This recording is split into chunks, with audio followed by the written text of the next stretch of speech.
Well, at the end of my homily, I would like to leave you with 3 points, but you have to wait to the end, so don't leave.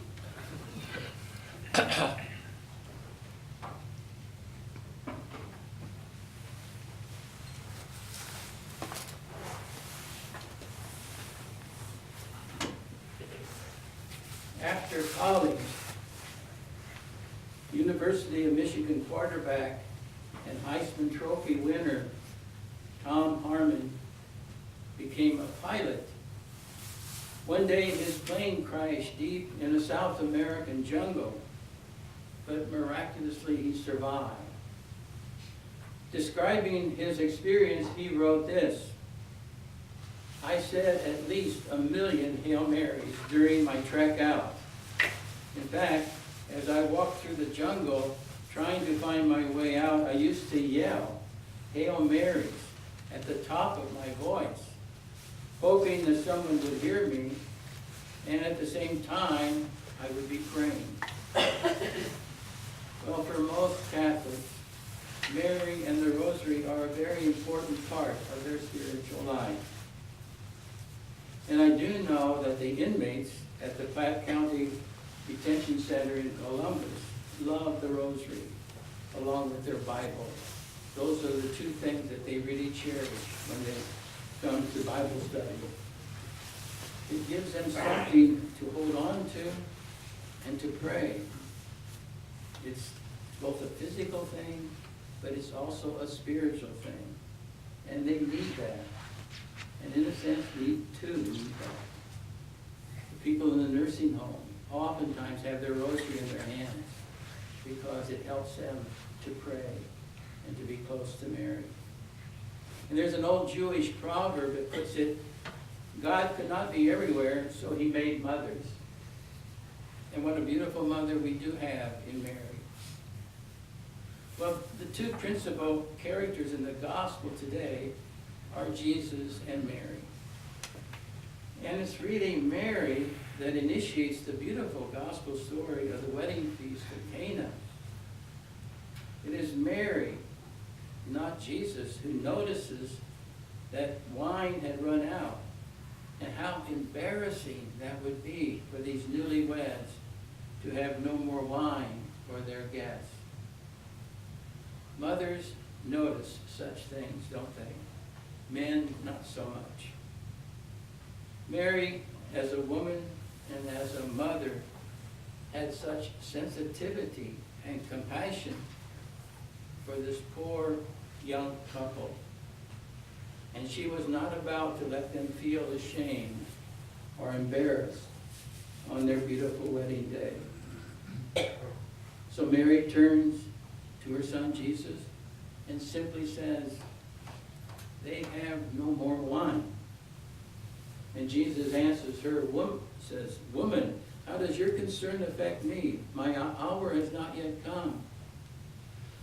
Well, Mary knows her son very well, plus the fact that she is a Jewish mother. After all, they both lived together in Nazareth for some 30 years. She knows what he will do. And so she simply turns and says to the servers, "Do whatever he tells you." And those are the very last words Mary speaks in all of the Gospels. And they are powerful words. And in a sense, Mary is speaking those words to us as well. She tells us to do whatever Jesus tells us to do. These are Mary's last words of advice to us, her dear children. These are the most important words that Mary speaks to us. And our whole life is to listen to her son, Jesus, and to do what he tells us to do. Jesus was a good and faithful son who throughout his hidden life in Nazareth, was obedient to Mary and Joseph. As we heard at the time when they found him lost in the temple, it says at the end, and he went home and was subject to them.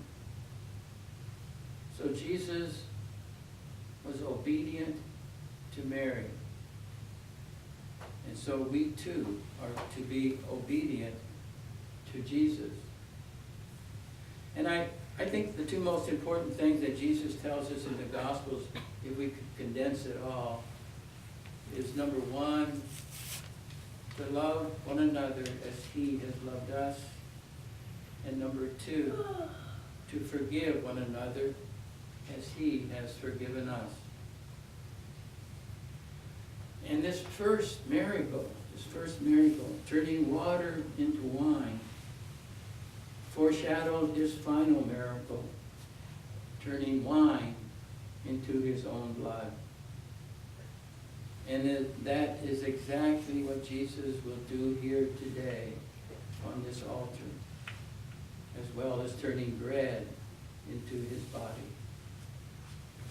That is precisely what our Catholic faith is all about. It is not the miracle feast of Cana, but the miracle feast of the Last Supper. And oftentimes, because of repetition, we can so often take it for granted. So, what are the three things I would like to leave you with?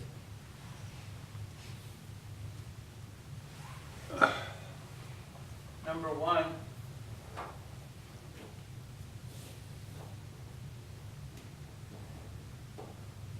devotion to Mary.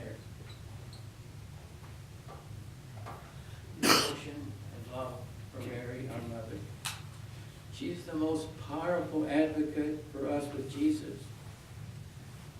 And the Hail Mary and the Rosary is a powerful prayer and a powerful devotion for us in our daily life. Mary, after Jesus, is the most important person in our life, or she should be. So let us not forget her words to us in the gospel today and kind of burn them into our hearts. Do whatever he tells you. And number two,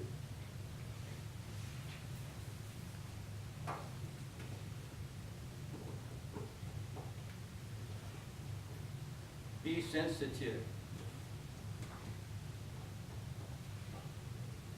Be sensitive. How important it is for us to be sensitive and helpful to those that we come across in our daily lives, those who need our help. As I often say, we should get up each morning and tell ourselves, I need to do at least one good deed today for someone else. It's important that we think less of ourselves and more of others. And that is sometimes hard to do, but it's really the source of our own happiness and peace. And number three, lest I get too serious here, number three,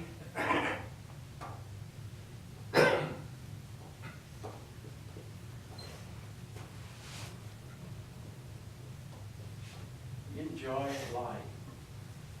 There's a time to pray, like now, but there's also a time to play. So enjoy parties and celebrations, like weddings and birthdays and holidays. Jesus and Mary and his disciples were certainly enjoying the wedding feast that they were at, especially after Jesus changed about 120 gallons of water into wine. That's a lot of wine.